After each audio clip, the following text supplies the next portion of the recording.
Anderson, welcome to Gruen. We'll meet our panel in a moment. But first, what's love got to do with it? Advertising, that is. Fragrance, flowers, jewellery. I get it. But insurance?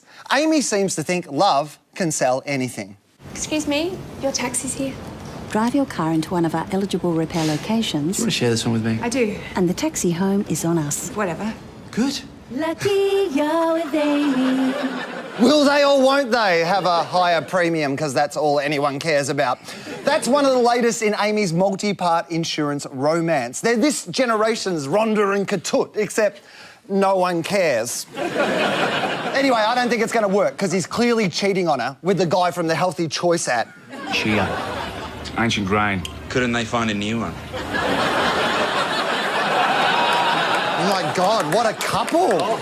Screw healthy choices, they're about to make some sexy choices. The weirdest love story by far is from Canon in Thailand, where a man secretly documents a love interest, pins all her photos on the wall like a conspiracy theorist, and then presents them to her at a frightening exhibition about herself.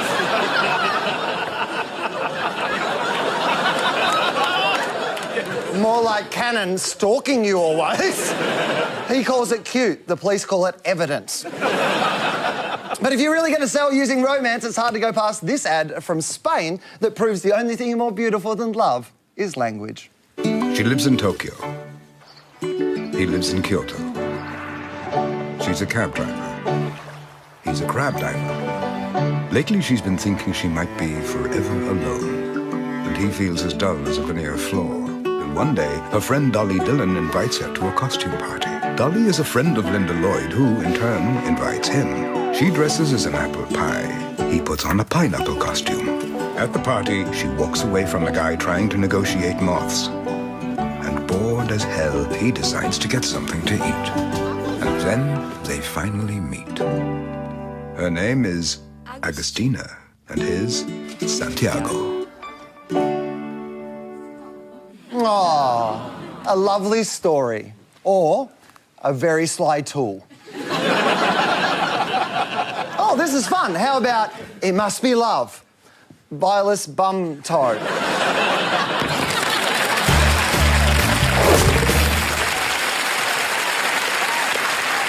Time to welcome our panel from Network 10, Russell Howcroft, and from Leo Burnett, Todd Sampson. They're joined by self-described marketing bloke Toby Ralph, and from Pulse, Lauren Freed. Welcome. Tonight, when advertising attacks. Do you know what I don't get? Why on earth you'd choose one of those over a Ford Ranger?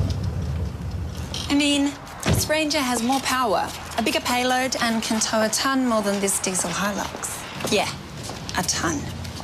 That much more. And besides, it just looks the way a truck should.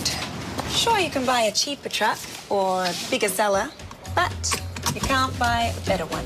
The Ranger XLT, now only $53,990. I love my truck so much I dress like it.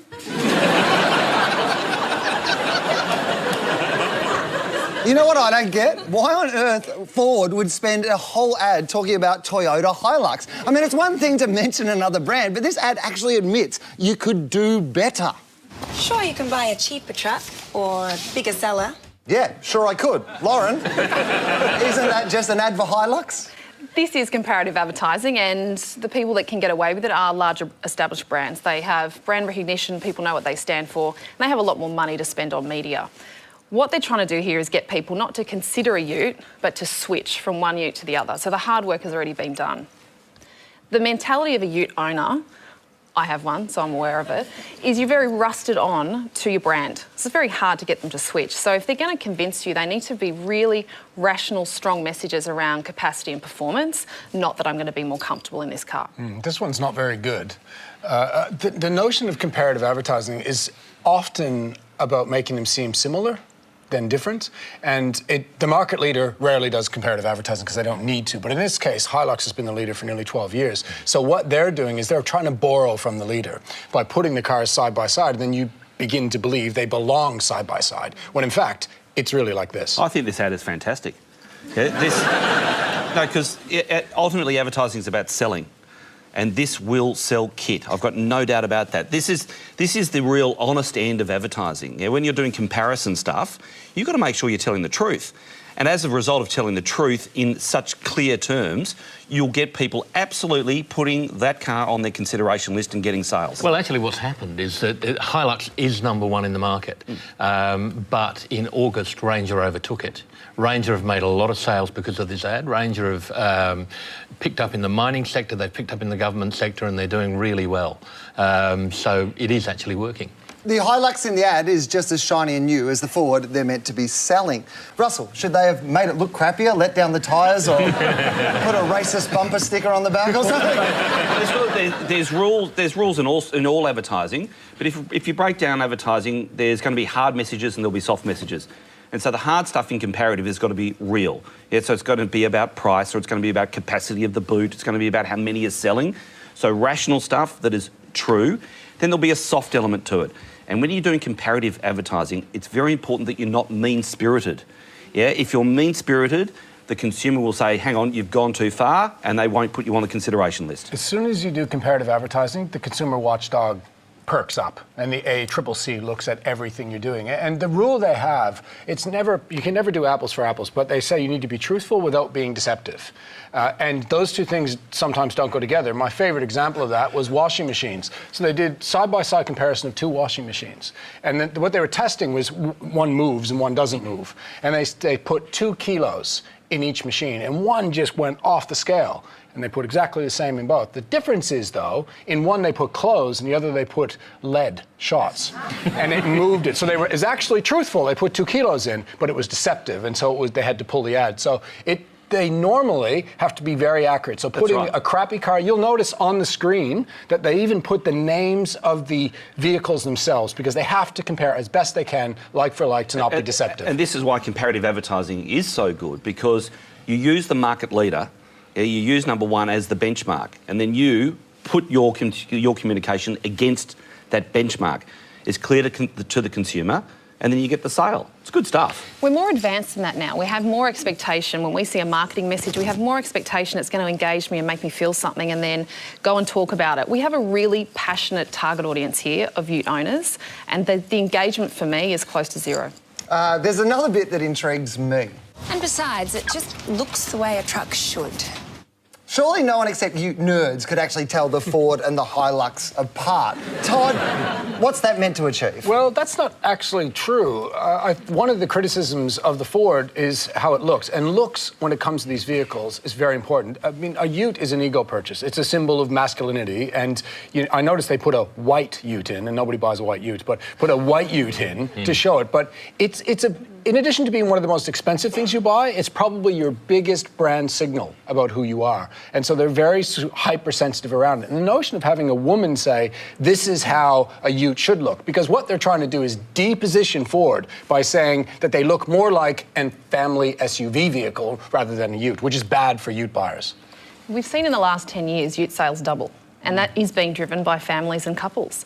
I mean, globally, nearly 2/3 of all cars are purchased by women, so you need to be talking to them, and they're interested in different things. You know, they're interested in looks and comfort features and some other angles there, not necessarily what we're seeing in this ad.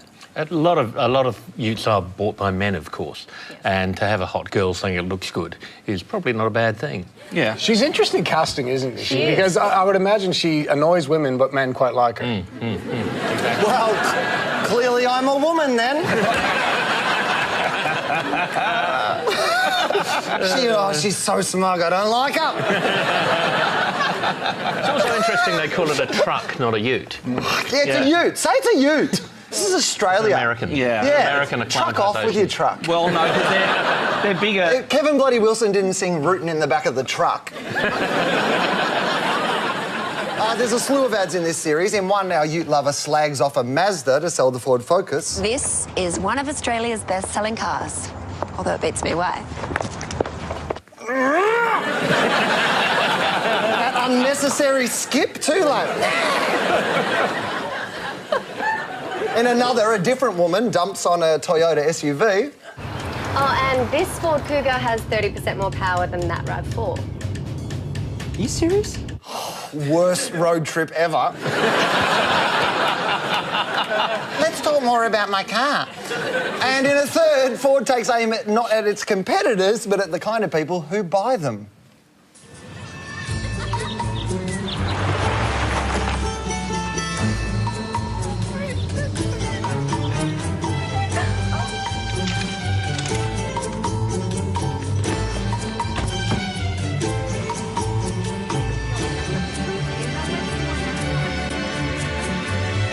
It's the SUV for real people.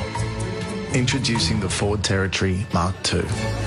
Keeping Australia real. Yeah, really smug. Ford's dishing out the disses thick and fast. Toby, why have they got a woman doing the sledging? They got a woman because Ford's stopping manufacturing in Australia, sacking 1,200 people, and they're importing the Ranger, for example, from Thailand, from a joint venture factory with Mazda. They're already on the nose. If you had a big burly bloke talking about it, he'd be easier to dislike, so they've hired an unreasonably perky brunette. I think we know that in most cases, you know, vile's more palatable when a woman says it. And I think when they're doing comparative ads, as well as spokespeople, women tend to be the front because it just, for many reasons, but it makes it more palatable. But I think the thing about the car category, part of it is strategically going, okay, we need more women are buying, we need more women fronting these things. It is because we're living in a female economy now. You know, we're looking at how much money is spent globally, and, you know, a majority of it is women. This is very good news for me because I've recently realised I am a woman.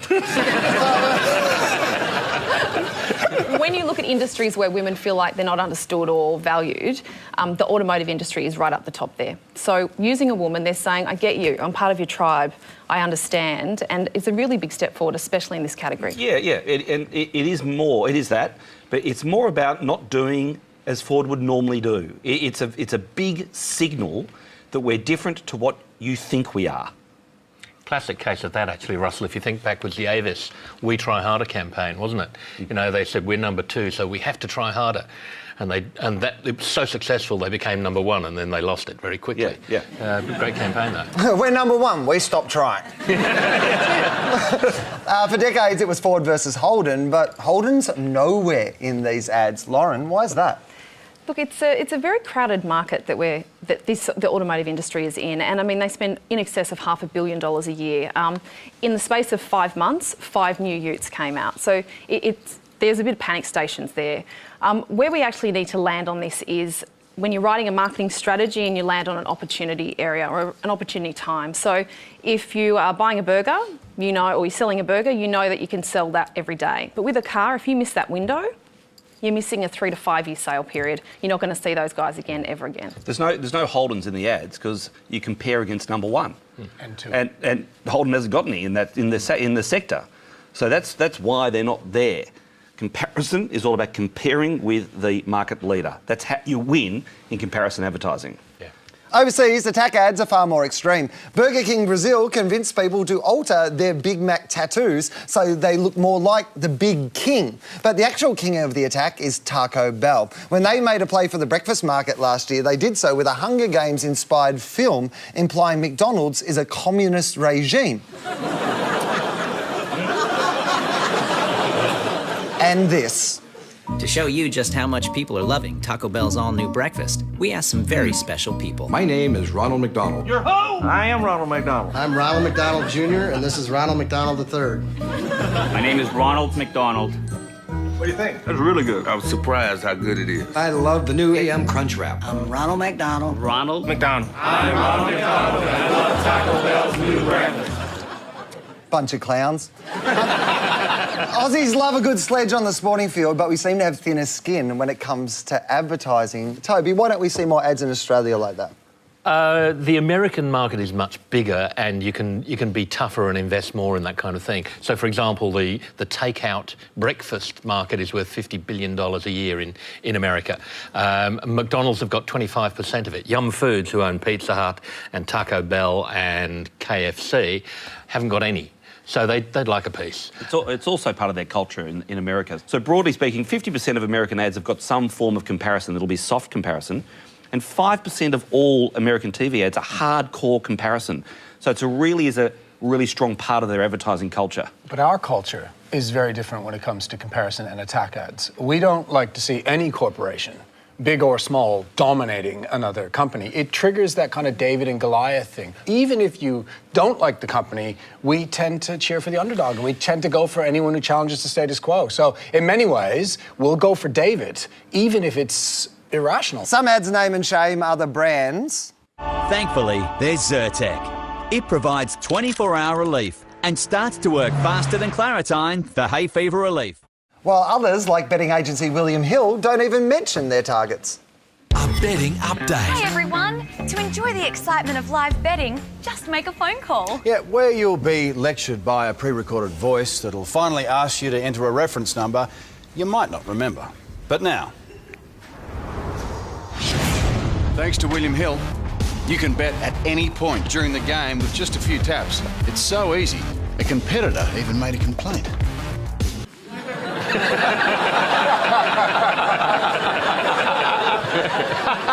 Oh, look at you, Mr. King of the World. I got my dick out at the Arias. Who's he to judge anyway? You know that. He got one ball, but then he was like, double or nothing. They're mocking the TAB's green screen campaigns, but the most interesting part of that William Hill ad is the admission that a competitor even made a complaint. Russell, how often do brands complain about other brands' ads and try to get them off air? Part of the fun, part of the commercial fun, when you're in these situations, when you're competing, especially in this market, it's a pretty hot market, you'll do all you can to get ads pulled off air, you know, because as much as anything, you just want to hurt them, you want them to go through the process. It's the in-joke which they've then put on the TV screen in their own ad.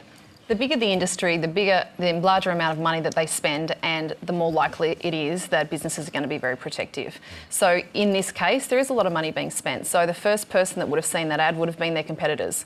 And the person that knows the rules the most are their competitors. So anyone that's going to make a complaint is going to be right, and it probably will have legs if it's real. Yeah, and in the end, you're trying to hurt them as well. Of course you are. Because, you know, if you complain about the ad and then it goes to, you know, you complain to the Advertising Standards Board, they get the ad pulled, then you've actually hurt the competitor. So yeah, it's fun, but I suppose there's a commercial outcome that you're looking for as well. There's not that much competition, if you like, in brand advertising.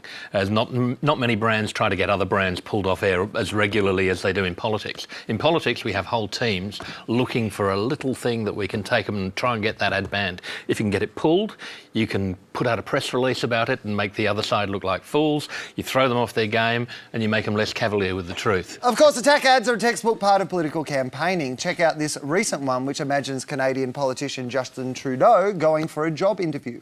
Well, some interesting resumes we have here. Let's talk about Justin. I see he's included his picture. Let's start with the experience section. Nothing about balancing a budget or making a payroll.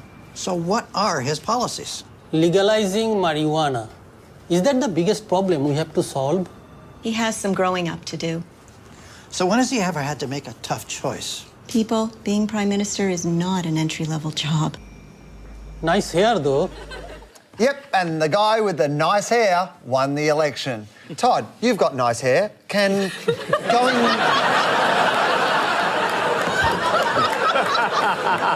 going negative backfire? Yeah, this was an incredible free kick to Justin. I couldn't believe it when I saw it. I was in Canada and actually saw it at that time. They, you know, their whole campaign was he was a lightweight with good hair, which does make me think of Trump, actually. But the thing is, they gave him a platform. And the more negative they became, the more hopeful he campaigned. And then he had such a great juxtaposition. And in the end, as he said in his speech, in the end, when he won, hope won. They gave it to him. They did. The worst thing about this ad was they veered into a personal attack with that glib line about his hair.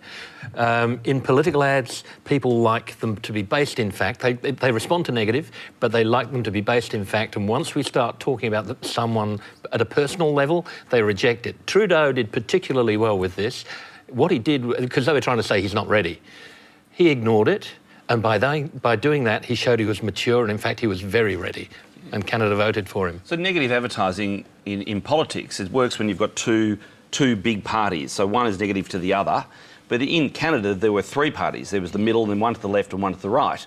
So it's quite hard to be negative to someone to your left and someone to your right. It's like throwing someone two balls. All you can do is catch one. So it was never actually going to strategically work anyway. And then the very fact that they say in the commercial, he's actually not bad, really, he's just not ready. Yeah. I mean, how idiotic is that? It's a very... It was a very Canadian attack ad. I mean... It was very polite. Yes. It's like, you know, I don't think you do a good job, eh? Nice hair, nice hair. Yay, Canada. They didn't use what was normal political creative here. So normally you do see images of them doing something. You're seeing what their actual statements or quotes on the screen. They've got some heavy-hitting music that's quite dramatic behind it.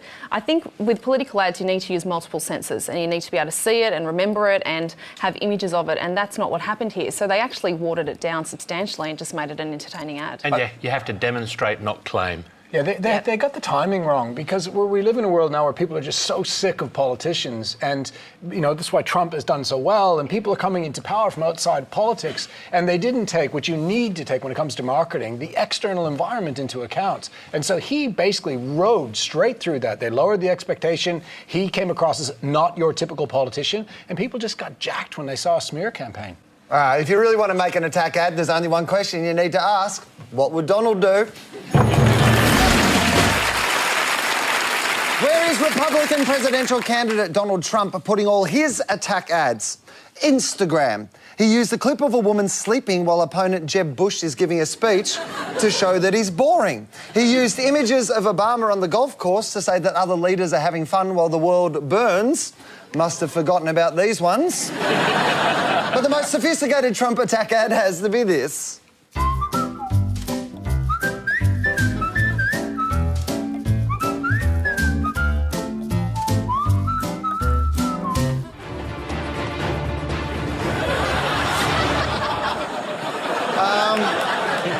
I'm still going to go with the first lot, crazy guy.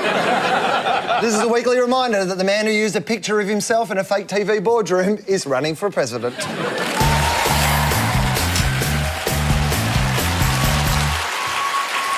Now the pitch, where we ask ad agencies to take on real-world briefs. Giant corporations make big profits and contribute to our country in many ways.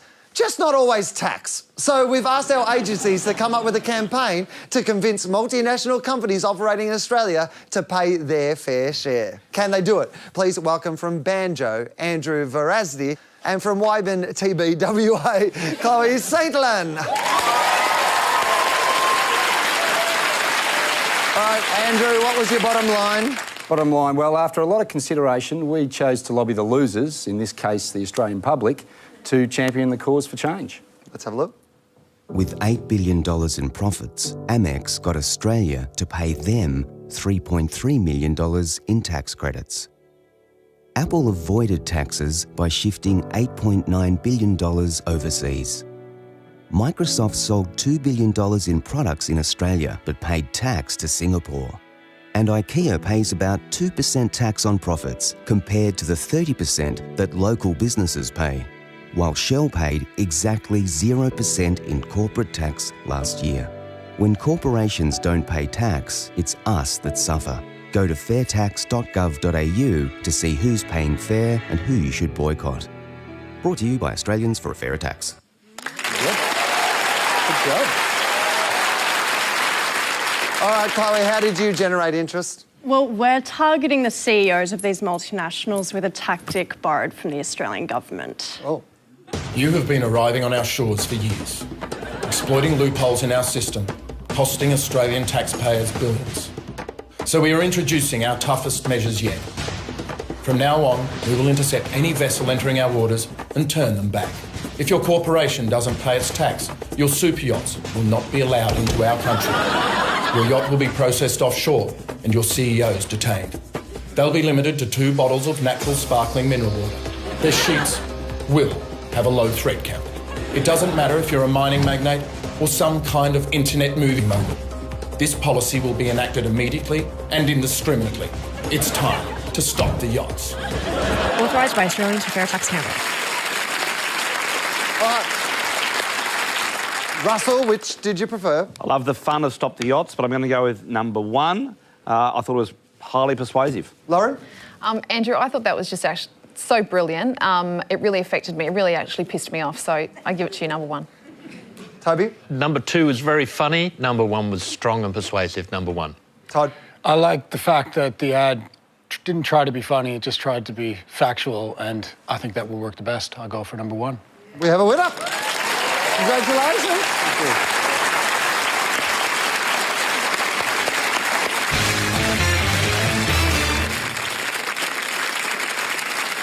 This week, ISIS, or IS, or ISIL, or Daesh, or Death Cult. In the past year, all these names have been used to describe the terrorist organisation. Its names, its flags, and its appalling acts have dominated news bulletins the world over. And occasionally, other brands have found themselves part of the story. They're hard to miss. Packed with ISIS fighters and heavy weapons, Toyota pickup trucks and SUVs are featured prominently in ISIS propaganda videos. Toyota is the truck that jihadists choose when they want to go to war. That does kind of remind me of the latest Hilux ad.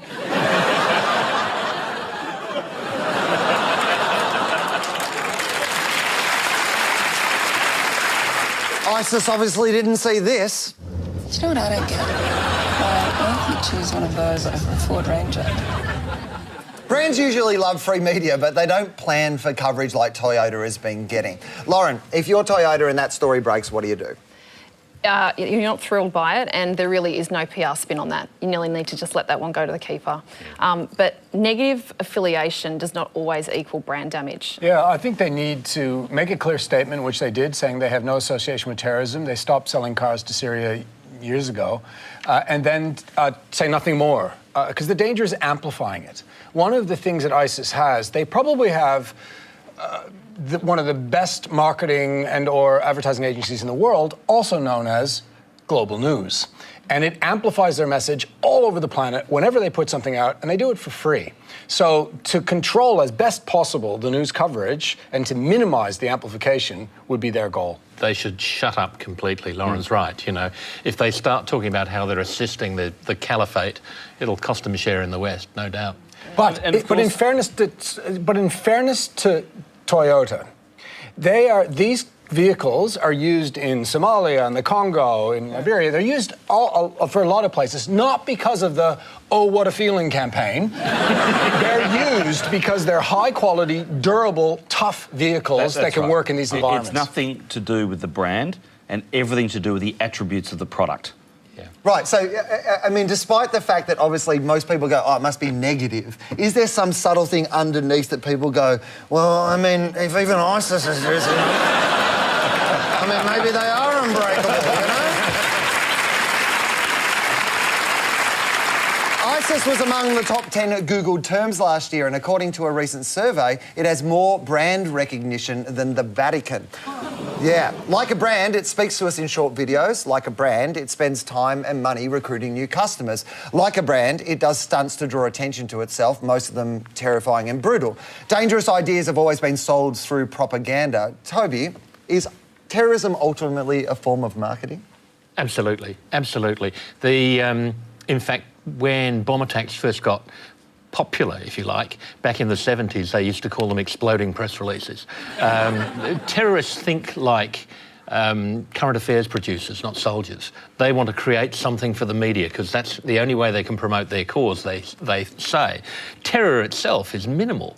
You know, the deaths it causes in Australia are 1/3 the deaths of those involved in horse-drawn vehicles. In Africa, where there's Boko Haram, hippos crush 3 times as many people. You know, terror isn't large as a statistic, so they have to be large and terrifying. But it's real. Terror is real. And I think there's, I don't know about the correlation between terrorism and marketing, but there's definitely a correlation between marketing and propaganda.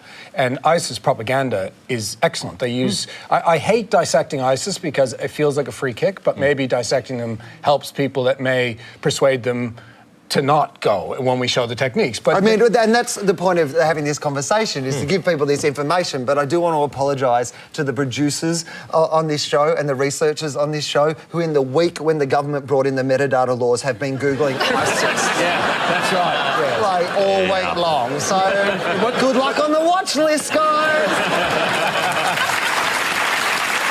But with that said, the core of their brand is about belonging, and they're doing a similar strategy that lots of brands use to make people feel a part of them. And their target marketing is very specific. They go after the 17 to 21-year-olds, which are in that socialization phase of their lives, which is the time when they're most influenced and the time when peer pressure is the most. And that's why social media is such an important weapon for them in recruitment. I think we use this word brand, I use it with difficulty when it comes to ISIS. I think it's something which maybe in the West we use it in order to try and explain what's going on.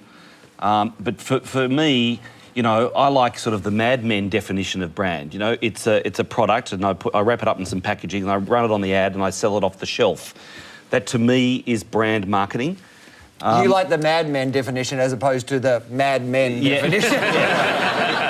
Exactly that. For me, I was just trying to think about the parallel to me, this belonging, you're right, Todd, it's more music marketing than it is, if you like, in brand packaging marketing. You know, music marketing where it's about absolute devotion, it's about fans, you know, there'll be the believers, you know, you've got Lady Gaga. Did you just say Justin Bieber is a terrorist? No. Because if you did, I like that. Yeah. But you'll have believers.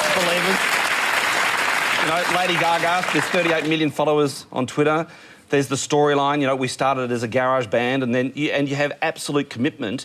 That, to me, I can see a parallel there, which I'm more comfortable with, in a Western parallel of how you go to market, as opposed to this idea of a brand, which to me is something that you package up and sell off the shelf. I agree with you. They are thinking like marketers, though. You know, you look at 9/11 and from then, the terrorism production values stepped up. You know, they really started doing tourism-style advertising ads. They have branded mugs, they have taglines, they're doing everything that marketers do, hoodies. I mean, this is how they're attracting an audience. I mean, if you look at the difference between even Al-Qaeda and ISIS, you know, in production values on the... I mean, those Al-Qaeda videos look like they were shot in a cave. I mean, they probably were. But this is very slick and modern. ISIS is a messaging machine. Its Al Hayat Media Centre releases slick videos intended to recruit soldiers and citizens to its state. It issues an annual report that includes the type and number of deaths it's responsible for. It has a glossy in-house magazine, Dabiq, that was briefly available on Amazon, and it's highly active in social media. It's particularly good at coming up with shareable memes, something that wasn't lost on a couple of US senators recently. You know, I know something about memes, the data that you're presenting about Muslims killing Muslims, and this is a group that's killing more Muslims, to get memes to go more viral. Look at their fancy memes compared to what we're not doing. We invented the internet. We invented these social network sites. We've got Hollywood. We've got the capabilities, as Mr. Sheikh was saying, to blow these guys out of the water from a standpoint of communications. We need WMDs, weapons of meme destruction. I mean, have they got a point? The West is meant to be really good at advertising and storytelling. Russell, why aren't we winning the hearts and minds? It's about having a tsunami of media in order to even pretend that you're going to get a dent into this. It requires serious volume.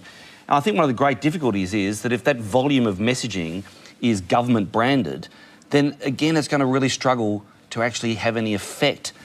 It's such a difficult thing to get right. I think we are winning the battle for hearts and minds, actually. I mean, we've got 23 million people in Australia and a couple of hundred on a hot day who want to go to Syria. You know, you're always going to get the lone nutter going through, and you can never stop that. But we're actually really well covered. It's very difficult to only have really two responses when you do any sort of advertising. When they do their advertising or when they've got their videos out, what they're actually doing is they have the sympathisers and the rest of the world. There's nothing in between. And it's so easy to target through this, but it's very hard to stop them targeting them through this. Yeah, this is the downside to the incredible upside of the fragmentation of media and the rise of the internet. It is built to disseminate information, to no central governance, and it can be used, the invention that's changed our lives the most of any invention, arguably the mobile phone. It's a tool and technique that can be used for good, but it can also be used for bad. You know, currently there's roughly 50,000 Twitter accounts that are putting out ISIS information, you know, 100,000 tweets a day from ISIS going out there. They're very sophisticated. But what they have in their favor, as you mentioned, Will, is these videos, because YouTube is I would argue YouTube is the most successful, most powerful TV network in the world. Young people go to YouTube because they think visually, they get their information visually, and that's where they're dominating. And it's very difficult to cut that channel down. And even if they did, there's a lot of arguments in America right now that if they could, and if they had collusion between YouTube, Twitter, and Facebook, they don't want it. Because one of their best intelligence sources is social media. Because these people are stupid enough to put the information up on social media. I think one of the fascinating things for society around social media is that it does make us more tribal. So if you think about your friends on Facebook, they're highly likely to look like you, have surnames like you, to be from the same, if you like, walks of life. And that vertical, if you like, that tribe, can actually exist on a global basis. So there's something really, really dangerous around social media in that it does allow us just to speak to people just like us. And they've been very good to date about controlling their message. I mean, no one could even see inside what was happening. Now, if you think of this as a business and that whatever you told people was the truth, then that's very powerful. Now, people are seeing what's happening in their four corners, blew the lid off it only a week ago. We now know both sides of that, and I'm hoping that that actually dilutes the number of sympathisers. Just for a bit of context, for every Australian that's joined ISIS, Australia has about 80 murderers. So it's actually a small group. You know what? I'll have a murderer rather than... Yeah, I'll have a murderer for a terrorist any day, mate. I think we can all agree they're all murderers. Well, what are we doing? Well, close to home, the ADF has this Fight Daesh Twitter account. The US State Department released a video repurposing graphic ISIS imagery. And there's this approach from English group Open Your Eyes. And what are you going to do when you join ISIS? Are you going to kill people? Innocent children, behead people on camera, set people on fire? Like, really, what is that? I mean, what is that? Do you... I love her. I think she's the best. What is that? Right, good point. Toby, is that approach effective? That is for some. I worked for the UN in Afghanistan on a project, and what we found over there was that that terrorists need different communications at different times as they get deeper and deeper into it. An ad like that Muslim girl would cut through, I suspect, to people who are just playing with the idea of maybe I'd like to go and fire guns and let off bombs in Syria. As they get more committed and start booking tickets and things, what they actually need to hear is hard, truthful, unvarnished information from people who've been there, seen its absolute shit, wanted to escape and can't. I mean, I do think that brand Islam is one of the things being damaged tremendously through this. I mean, believing that all Muslims are terrorists is like believing all Christians are pedophiles. It's based on a wrong premise. And there is a lot of ignorance around it. And I appreciate someone coming out and actually speaking about it and trying to do it in a plain talking way, because there's a lot of collateral damage happening around ISIS. In the May budget, the Australian federal government committed $22 million to fighting terrorist propaganda online. Todd, if you had that money, $22 million, what do you do with it? Well, I don't know. $22 million to fight terrorist propaganda. I think Telstra spent $100 million selling mobile phone plans. So I think context is important. I'm not certain. It's a complex, incredibly complex issue because it involves culture, it involves religion. I think that the Islamic community needs to have a bigger voice, needs to stand up more in public against this, and I think that is important. I think the media needs to be very careful in creating more hate and disassociation and isolation, because the more we isolate the Muslim community, the more we drive people to the sense of belonging that ISIS brings. Interestingly, I think there's a role for advertising. And 22 million. Strangely enough. Yeah. But, OK, I'll give you $22 million, Russ. What do you do with it? Well, OK, let's just say I'll just take the 22 million. And what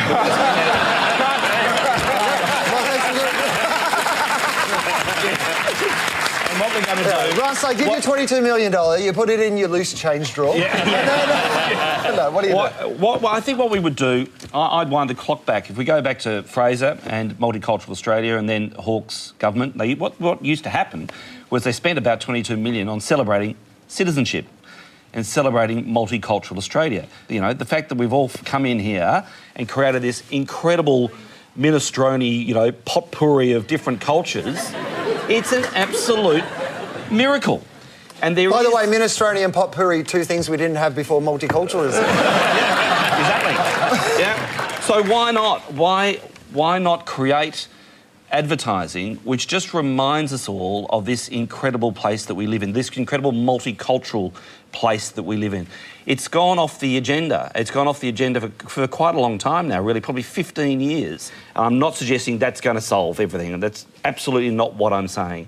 But I do think there's a role to celebrate multicultural Australia and to say to everyone on a mass scale, we're all part of this family. Well, the big target market for these groups is disenfranchised people. If you stop people from feeling disenfranchised, then you start solving the problem. That's part of it. There was a British study that looked at people who'd gone. And they went because it was exciting, it was an adventure, they got to play with guns, it was cool. And any good persuasion campaign at a high level needs to tell a real truth, and the truth is it's not exciting, it's irreligious, it's dull, and they're morons from the suburbs being manipulated by online handlers like, you know, kids by a pederast. It's appalling. And I actually think that part of the answer is to ridicule them. I think once you ridicule them, it'll stop being cool and they'll stop going. You know, you think how ridiculous they are. 50% of suicide bombers blow just themselves up. A whole bunch of them blow up their mates when they hug them goodbye. You know, they've got this daft idea that they're going to get 72 virgins when they skip off to paradise. I hope it's actually just one 72-year-old virgin.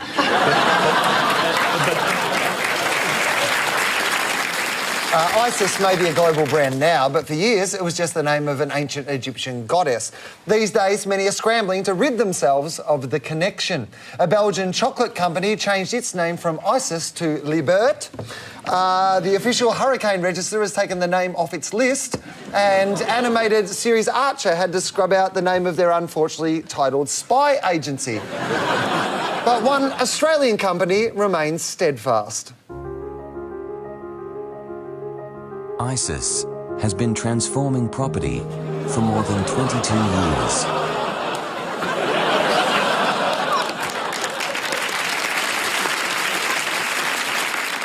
Until yesterday, when they changed their name to Shape. Yeah, yesterday. Obviously just read a newspaper.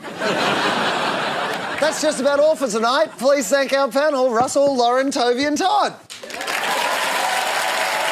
We'll leave you with another worthy candidate for the best local ad of all time. The winner will take home this golden branding iron, which you can melt down for any urgent dental work. That adds nothing. This week, thanks to the Gruen viewer who drew our attention to this Game of Thrones-inspired masterpiece. It's not often you see men wearing fur, snow in Queensland, and a car ad without one single car. But it does occasionally happen in Bundaberg. We'll see you next week.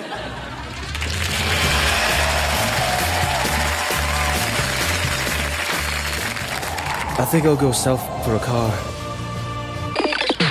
You know nothing, John. Go north to Bundaberg Motor Group. North to Bundaberg Motor Group? They have 13 new car brands. 13 new brands? 5 huge used car yards. 5 huge used car yards? Multiple finance options on site. Finance on site? The biggest range, the best choice. Right! We go north for the best car deals. To Bundaberg Motor Group. Yeah! Go north to drive your dream. Bundaberg Motor Group.